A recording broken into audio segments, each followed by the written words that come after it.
spike from Degrassi High. She had a baby when she was real young. Her best friend is a skinny chick. You're listening to I'm in Love with a Girl Named Spike, a Degrassi podcast. I'm your host, Mike Park, along with my co-host, Hannah Eagle. Hi. And Rick Johnson. Hi. And today we are at episode 135, Take On Me. This might be the easiest song for you, Hannah. Take On Me. Even if you don't know the artist, you can sing it to us. Oh, yes. Good. I love that. There was a major missed opportunity with this title. What do you think it should have been called? Don't You Forget About Me. Exactly. Which at one point I was like, my are they doing a gosh. cover of that song? But it was just like a slightly different, weird song that was in the middle of it when they're all walking. Right? Yeah, no, you're 100% correct. I wonder if there's got to have already been one done. An episode with Don't You Forget About Me? Yeah, I can't remember. There has to be. What was it, like 18 episodes a season and like 25 seasons? Yeah. Okay, the synopsis is just a parody of the Breakfast Club. How's that? Yeah, that's How's pretty that? good. It's great. A parody. I would dare I say an homage more than a parody. Yeah. So, Thank you. Thanks. so the Degrassi did have a Don't You Forget About Me. It was a Degrassi mini, and it came at the 5th season. Ooh. Oh, I've been told to watch the minis. They really screwed up. I agree. Good one, Rick. You've done something good, finally. I know. if only I can now help you fix your toilet, then you will. I'll be on a twofer for today. Wow, a royal flush. Hannah, how does it start? I just would like to put on the record, I think this episode stinks. I think it stinks. Oh, really? I don't know. I thought it was so boring. But it's just because nothing dramatic happened, I guess.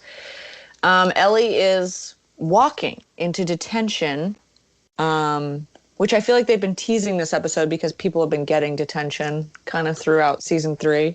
Yeah, I didn't even put 2 and 2 together that this was about to happen. But I knew this episode was happening as well. Yeah. Also, today when I searched this episode to pull it up, I got a major spoiler alert, which was Degrassi, Rick puts Terry in coma. Yep. Yes, he sure does. I was like, wow. Sorry, listeners. Wow. And it's just like, when you read something like that, you're like, Terry went back for round 2 with Rick? Yeah. Like, what? Make it make sense. Couldn't believe it. I couldn't believe that the internet would do me dirty like that. She really does go into a coma. It's a crazy episode because she well, you know what? We can't talk about it. We got to wait. Oh. Yeah, she just walks in and Sean is, they do the whole opening scene with he's even got the pantsuit on that the principal, I forget the name of the actor who plays the principal in Breakfast Club. Yeah, wasn't he the dad on, no, he wasn't. Never mind. I thought he was the dad on Ferris Bueller, but he's not. Or maybe he is. He is not. He is not. Okay. Yeah, but Radditch's pantsuit, it's just the same colors as that guy's pantsuit. Yeah. Because I had to look it up. I looked it up. Radditch's looks more like Night at the Roxbury Yeah. pantsuit. And in a way, I like it more. I can't remember the character name in Breakfast Club. The authoritative figure in Breakfast Club. I don't remember his name. The principal? Yeah. I can't remember. I'm going to have to. This is going to Been a long bug me. time. But I know his first name is Rich. Oh, is it? Yeah, because he says Dick. He says that at some point, but I don't know what his last name is. Oh, good. Not good. That's so good. Rick, take it after the opening credits. The theme song. Well, so Sean is playing, just throwing a ball against a graffiti sign of Degrassi, and everyone's getting annoyed with him. Mm-hmm. Uh, That graffiti sign is weird too. yeah, it's super weird. It looks like they printed it out. Yeah. Can we also talk about how weird Radditch's sunglasses were? It was like a mix between like shitty, like I'm a cool guy sunglasses and the Matrix. Yeah.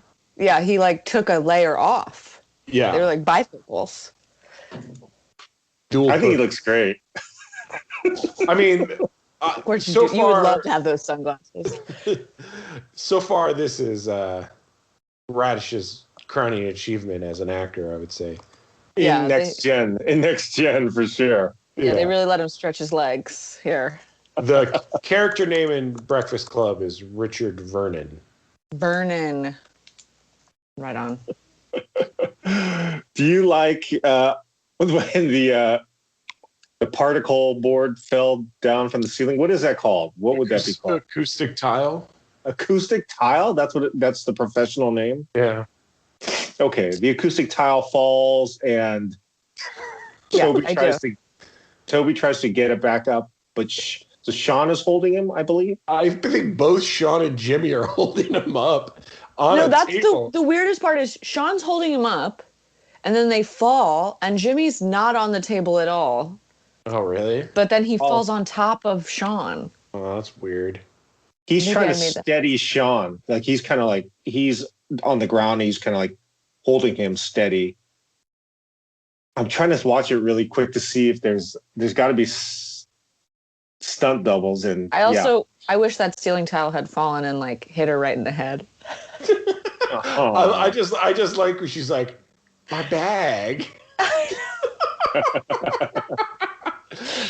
Oh man, I mean those. I hate those ceiling tiles. They're hard to put in. I bet.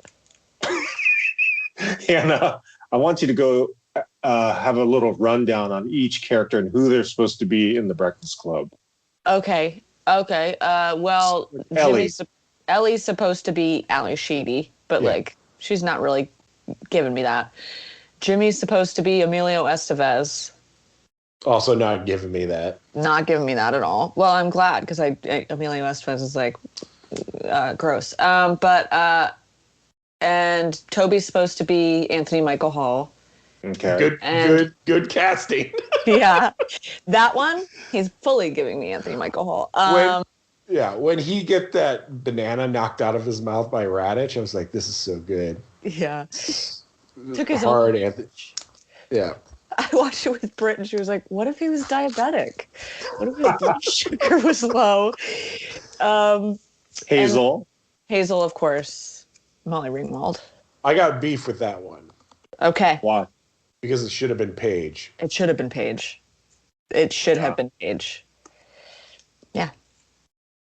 Well, they were trying to throw the actress a bone because they don't give her much. They don't give her much substance, and she can act. Yeah. She can. What about the Degrassi the Next Gen reunion, 20-year reunion? Wow. So it's just crazy. It's not that many people are in, right? It's Jake Epstein, Spinner, Sean, Hazel's going to be there, right? Lauren Collins there. Paige. Okay, that's it, right? And then some people that haven't been introduced yet, right? My big beef is just no Jake Goldsby. Well, yeah. Should we get Jake on here and message him? I bet Jake didn't get asked. That's my thought too, and that's why I'm so angry. Yeah. Yeah, but they can't get everybody. They could get Jake Goldsby. They could. They did. They didn't. They could. They did not. Yeah. I think it's going to be exciting. I feel like there's a really good Degrassi High reunion that was like the Jonah Vision. I think so. Yeah, I like remember in front of a studio audience. Yeah. Yeah, that was great. This one's gonna be over Zoom. That's the host. Yeah. The host of that TV show played the dad. The dad. What's his name? Shane. Shane. In Next Gen, which is crazy. It's crazy. So maybe this love will be it. how we get a new iteration of Next Gen. I would love that. Also, from last episode, really quick, Rick I called screwed up. I called Towers Tracker. Towers Tracker. I feel as soon as I started editing, I was like, too many T names. I know. Towers there and a Tracker. Tracker? Yeah, Tracker is Sean's brother. Oh God! Wow, I forgot about that. And I really leaned hard into Tracker too. I like how I in the description was like, we screwed up. It's Towers, not Tracker. And multiple people were like, you got it wrong. I was like, yeah, read the description, dummy. Mm-hmm. No, you're the dummy for calling him Tracker. No, there's lots of names. I also just now I was trying to see if my green screen was looking good, and I realized that guy who tweeted at us and was like talking about how I was like, y'all hear this? I didn't really know what he was talking about, but now it makes sense. I was shouting down the hallway. Yeah. Got it. Got it. Truth or dare? How happy was Jay Goldsby when he was reading the script and saying, Hazel will give you a kiss? So happy. So happy. Especially since his girlfriend disappeared. Didn't she throw up in last episode? Did she run from the parallel Kendra. bar? She did. But I haven't seen her talk to him directly in a year, maybe. Feels like. I wonder why they wrote that out. It was. I don't know. Maybe Jake was dating the actress that played Hazel. That's how he kept his kids. That would be crazy to see, and I would love to see that happen. Man, when she gets up to kiss him and that switch flips of like, all right, fuckers, I'm going to do this. I'm going to fucking kiss him. That freaked me out. Freaked me out, too. That made me uncomfortable. And it made me even more uncomfortable when you see Toby's face, because Toby's being so weird about it.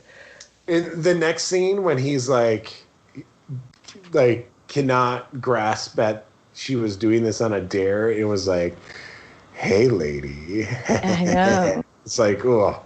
That was painful. Come on, Toby. Yeah, I know, I mean, he doesn't become like a serial killer, but that's the kind of vibes I'm getting. He doesn't put anybody in a coma? No. Oh, God. I can't believe that you got that spoiled for you, because it's such a crazy thing when it happens. Go ahead. I was going to say, best scene in this episode is...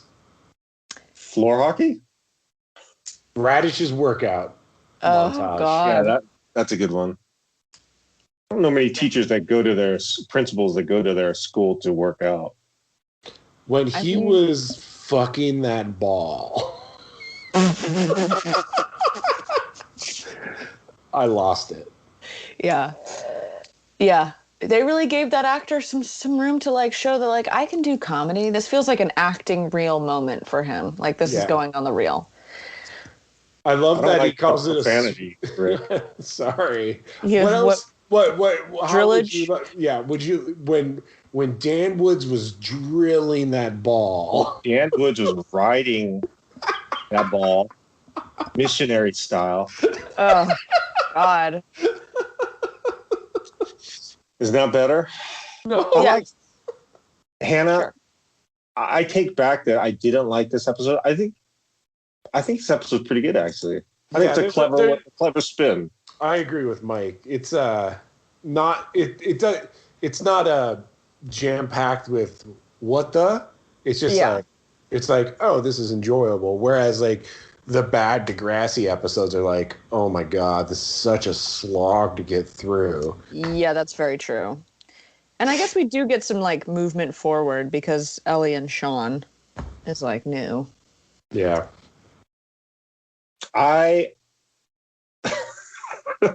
Sorry.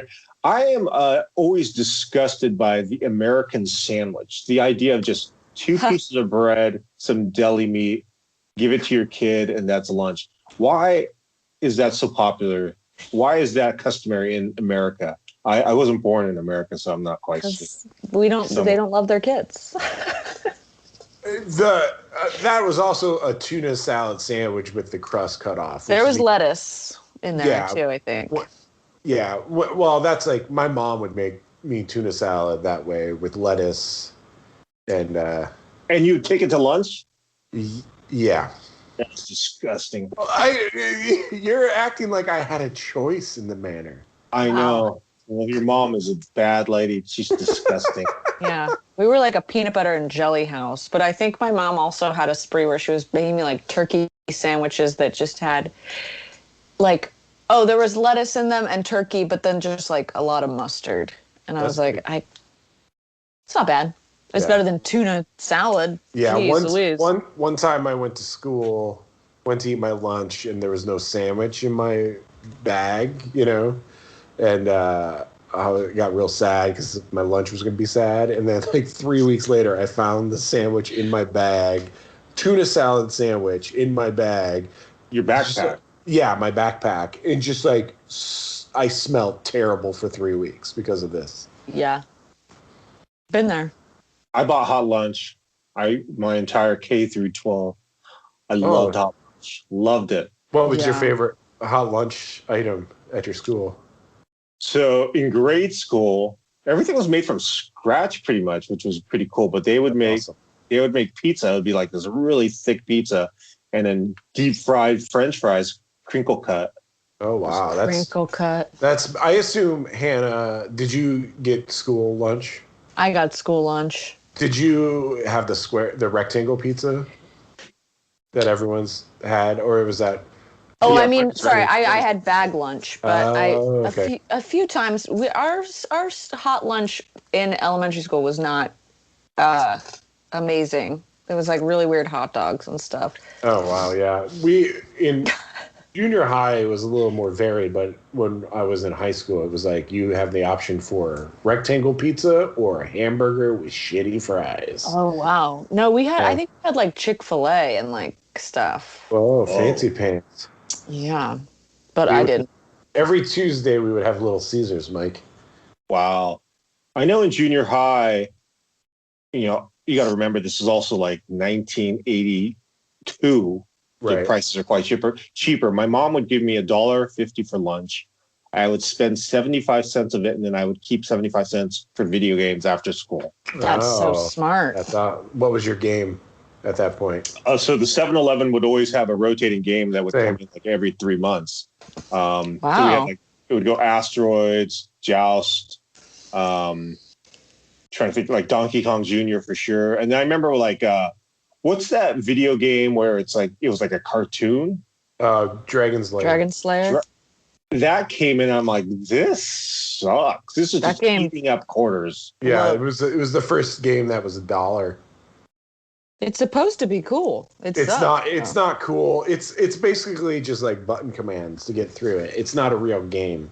Yeah. I mean, it's a real game, but it's switch points. So like you got to go left, so you go left. It's not. You have no control of that. I remember the first time I played that at a Showbiz pizza place. Mm. Mike, did you grow up in San Jose, or what city did you grow up? San Jose. San Jose? Chuck E. Cheese was my place to play games. Yeah, that was the local spot because Nolan Bushnell from Atari, Bay Area, started him in the Bay Area. This is way off topic now, but the reason that Chuck E. Cheese is Chuck E. Cheese is because they're trying to have like a character that was so close to Mickey Mouse that kids would latch onto. They kind of did. Yeah. so they're like, okay, Mickey Mouse is a mouse. What if we have a rat? I know. I hate that they changed a rat, and he's like a teenager who's like seems like he got held back because he's like super old and he's like big and weird. But they redesigned Chuck E. Cheese recently. They made him more Mickey Mouse-like. Yeah, when they got rid of the animatronics, which is such a shame. Yeah, that's criminal. That's the magic. Have you watched that documentary about the guy that made the animatronics? Oh, that sounds great. It's really good. I would suggest everybody on the internet watch it. I know what I'm doing tonight. Yeah. I used to go to Chuck E. Cheese in high school. We would have no money. We had Chuck E. Cheese. I think it was the biggest Chuck E. Cheese in the United States. Would make sense. And so we would go with no money, and we would just wait for people to leave and then eat their leftovers. Because you'd have a pie, and then they didn't touch the pieces they didn't eat. So we'd eat that, and then we would get their all-you-can-eat salad bowl, and we would just clean it off and just start eating salad. How old were you at this point? Like 16, 17. That's so good. I have some weird affinity for that pizza. It's not good, but like I don't know if it's just like mental. Like I had such good times at those places as a child that like that pizza is just like num giving you that serotonin. Also, one time. So we didn't have Chuck E. Cheese when I was growing up. We had Showbiz, which is almost the same exact thing. We had a birthday party at Showbiz, and my parents put the birthday gifts in the card. Somebody stole them all. Oh. Wow. How evil do you have to be? Yeah, the way my dad framed it to me was pretty good, though. It was like, Rick, it was very blunt. Rick, somebody broke in and stole all your toys, but you have to understand that these people probably needed them more than you. I was like, oh, okay. Yeah. Oh, okay. Yeah, that's awesome. And sounds like your dad returned all your gifts for cash. Yeah, that didn't happen. You took it well, Rick. Yeah. That showed that you are cultured, and I really take back all the bad things I've said about you growing up in Muskegon. Thank you. Yeah. I had a charmed existence. I mean, half the things you say about Muskegon, a place you've never been, are probably more accurate than you know. But No. How dare you? How dare you? How dare you say that? Let's jump back into Degrassi. I'm going to do a quick little run through of what we've missed, which is almost everything. They are playing Truth or Dare. We went through that, and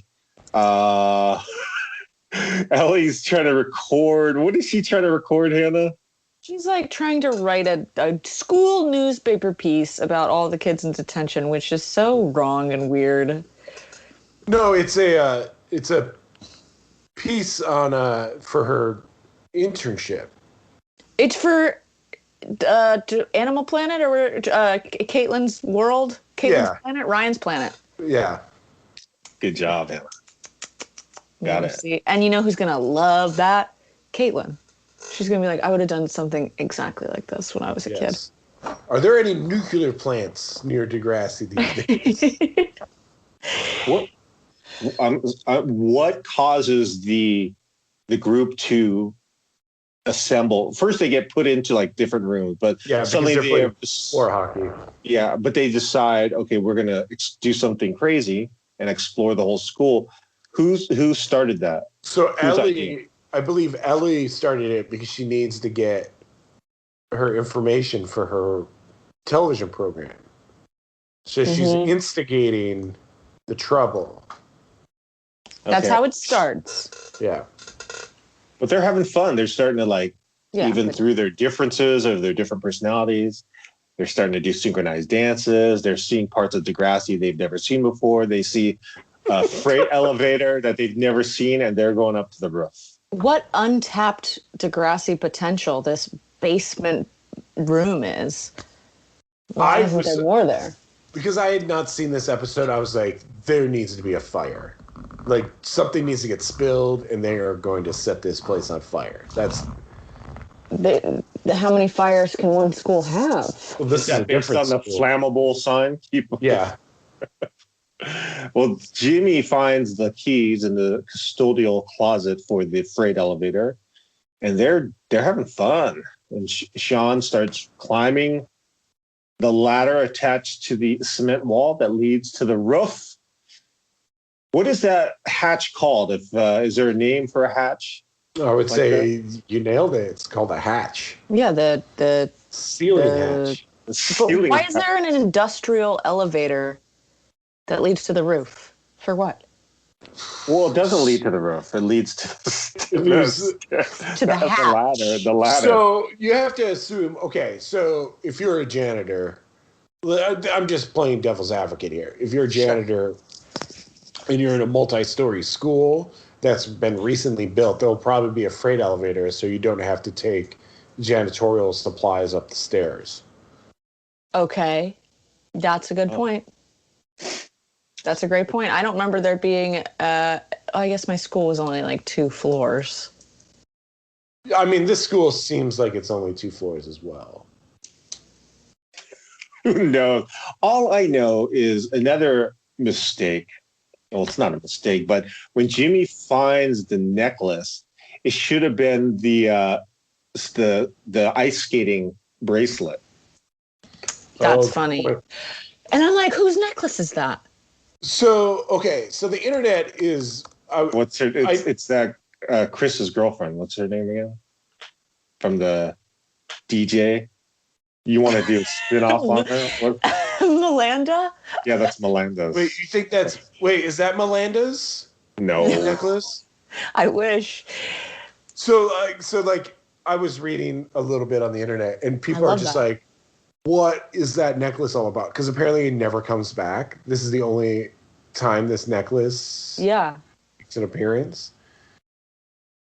I wonder if there was You read about this on the internet? They were talking about the necklace? I'm surprised I didn't. Yeah. I like, this was a couple weeks ago that I read about it. I don't know where I saw it, but they're like things that never come back in Degrassi. And they're like, you're dedicated. I love it. The rooftop necklace. I was like, oh yeah. I mean, there should have been a Halloween episode where that necklace was haunted directly after this. Is what should have happened. I know. I wish it was like, well, it's not the same school, but I wish it was like the Degrassi High. Someone from Degrassi High went up there. Would have been funny and fun. Yeah. I enjoy. Well, what if it was the necklace of the little kid that Wheels killed? Wow. Now you're putting it together. How did her necklace get over there? Well, Wheels stole it off her neck. It's all he did it on purpose. Yeah. That's a terrible take. Everything good I've said about you? Down. Gone. Put 1 check in the anti-Muskegon chart. I think that's just an anti-Rick chart right now. Is that true, Mike? No, Rick is a good guy, but he's not as cultured as me. It's the kind of culture you only get by living on the coast. It's this Midwest life I've lived. Yeah. You got to see an ocean to get that culture. Yeah. Ellie shows Sean. They're lying on their backs, and it's cute. It's romantic. Sure. It's something I would have enjoyed doing. I would have loved to have been laying on my back in high school with a little goth girl, and she shows me that she was a cutter. You would have loved that. Well, it'd be like a special bond, and then They do. They're perfect for each other. Yeah. I would have looked at her, and then I would have said, "Kiss me, please." She's no Emma, and she's not an Amy. She is something else. Yeah, they're opposites attract in this situation. Yeah. It's weird. Okay, so when they get on the roof, there is so much water on that roof. Just rain. Just water everywhere. But these people are just laying around on that roof. I would do it.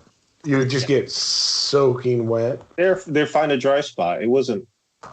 Obviously, they're not lying in the water. One thing you got to understand, being from the Midwest and not from the coast, when it rains and then there's sun afterwards, usually there's parts that just it dries up. Yeah. And then some puddle up. Yeah, and if you see the water, it's easy you can kind of avoid it. Navigate it. Unlike me, where it rains and we're just underwater for like 4 or 5 days. Yeah, so I mean, something to think about. Just okay. Radditch and Snake are outside of Degrassi, and Snake is just kind of going, "What are you doing, Dan? Why is Toby in detention? Why? This is ridiculous." Yeah, when he was like, he really put it. I hadn't even thought about it till Snake goes, "Why is Toby in detention?" I was like, "Yeah, that's a really good point. Toby deserves to be in detention, though." Yeah, he does. But question: does he call him Dan? Is that his real name? Is Mr. Raditch's real name Dan, or was that a screw up? Oh, I didn't think that. Does he say? I don't know. He calls him by his first name. which could be Dan. Oh, it is Dan. It's the same as his real first name? Yeah. Okay. Whoa. Great. Daniel Radditch. That makes it easy. And they're on first name basis now. Yeah. At what point do you think they became on a first name basis? Like as soon as he started working there? Because that seems like that would be weird to me. Like as soon as he started working there, for sure. Yeah. All right. We missed it, but I also love when Snake pulls up. He's like, "I'm back, baby!" Basically, walks in the school and then sees everyone to detention, like fucking off. And then he's like, "All right, cool. I'll see you guys later." I'm gonna leave. I'm gonna go home now. No, like disciplinary bone in his body. No, he's tired. He's too tired. It's not worth it for him. No, it's not worth the trouble. So Toby sees that Radditch is heading back in. He's like, okay, we got to bail. So they start running down back to the when Toby was peeking over the lip of the roof, Radditch saw him. That's why he knew to start running. Mm-hmm. Yes. A+. Thank you. Take that, coasts. They make it back though, and Radditch finds the key, so he knows something's going on. Mm-hmm. But he doesn't catch them. Well, he does. He's like, you guys have 3 weeks of. He's like, who was on the roof? Even though he knows it was Toby. So he did catch them. Gosh darn it! I'm screwing up. No, you're not. I should have watched this more recent. I watched it again today, surprisingly, even though this episode I'm not crazy about. I am fresh on the watch. I have so many notes. You have a ton of notes? Mm-hmm. Wow, not me. I have like half a page. Yeah, I've got some notes. No, you don't. I know. I'm sorry. I think it's better that you live watch it. Yeah, I do. Try to keep it on track. Okay, we are winding down here.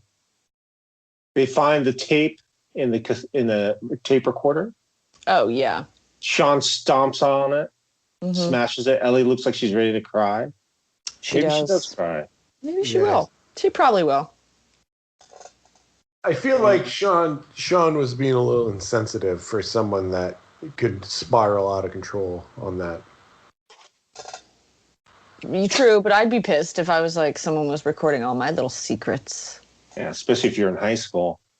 But the next day in school, I'm guessing that was probably Saturday. So 2 days later, they're back in school, and everyone's kind of like, there's like a camaraderie now. Like Jimmy gives Toby like, "Hey, what's up?" Am I correct about this? You are. And then he's like, "What's up, Sean?" And Sean's like, "Good to see you."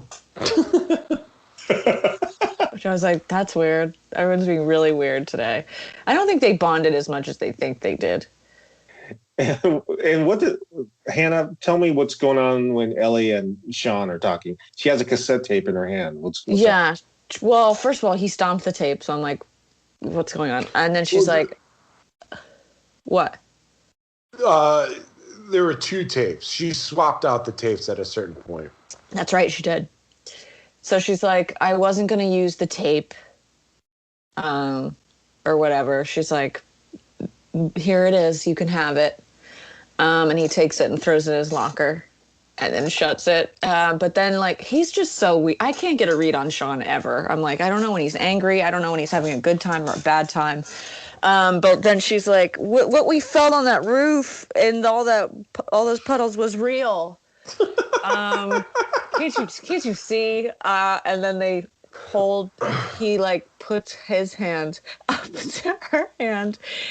The same way he did before. The locking hand attachment, yes. Yeah. And now I guess they're dating. And it freeze frames on Ellie smiling. Episode is over. Anything you'd like to add, Rick? Yes, I have a couple things. One, I would like to talk about how amazing Toby's hockey outfit is. Mm-hmm. Which is just somehow he's attached lunch trays to his legs and arm and is wearing a little basket for a hat. He's wearing like packing tape. And I was like, where did they get that?